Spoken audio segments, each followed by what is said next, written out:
નમસ્કાર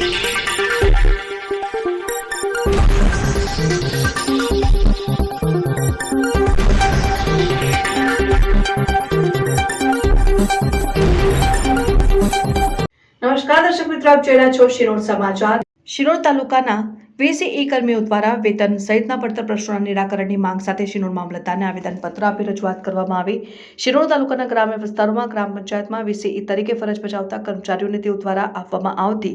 કામગીરીનું વળતર એક ગ્રામ દ્વારા સમયસર મળતું ન હોય તે સમયસર મળે। ગુજરાત સરકારના GR પ્રમાણે VCE કર્મીઓને ઓછું વળતર મળતું હોય અને સમયસર સદર વળતર મળતું ન હોય, જેથી સદર વળતર મળી રહે તે માટે ભલામણ કરવા VCE કર્મીઓ ઉપર ખોટી ફરિયાદ થાય છે તે ફરિયાદો ન થાય અને સરકારી ધારાધોરણ મુજબ ફિક્સ પગાર આપવામાં આવે સહિતના મુદ્દાઓને લઈને બુધવારના રોજ શિનોર તાલુકાના તમામ VCE કર્મીઓએ શિનોર તાલુકા સેવા સદન કચેરી ખાતે એકત્રિત થઈને શિનોર મામલતદારને આવેદનપત્ર આપી ઉપરોક્ત મુદ્દાઓનો સમયસર નિકાલ કરવામાં આવે તે માટે રજૂઆત કરવામાં આવી અને સમયસર ઉપરોક્ત મુદ્દાઓનો નિકાલ કરવામાં નહીં આવે તો તમામ VCE કર્મીઓ ગાંધી ચિહ્ન માર્ગે આંદોલન કરીશું અને અમે પંચાયતની કામગીરી સંપૂર્ણ બંધ કરી દઈશું અને તેના પરિણામો જે કંઈ આવશે તેની જવાબદારી આપણી અને સરકારની રહેશે તેમ જણાવ્યું। રિપોર્ટર સંજય ખત્રી સાથે જેસલ વસાવા, શિનોર સમાચાર ન્યૂઝ, શિનોર। અમારા શિનોર તાલુકા VCE મંડળે આજ રોજ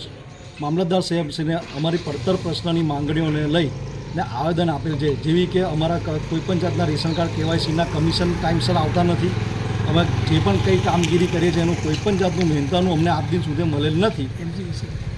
ને કમિશન કોઈપણ જે રીતે GBનું કલેક્શન ઉઘરાઈએ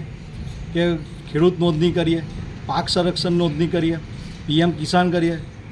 ઈ-શ્રમ કાર્ડ, આયુષ્યમાન કાર્ડ, કોઈપણ જાતનું આજ દિન સુધી અમારું કમિશન મળેલ નથી, જેને લઈને અમે આ મામલતદાર સાહેબશ્રીને આજે આવેદન આપેલ છે।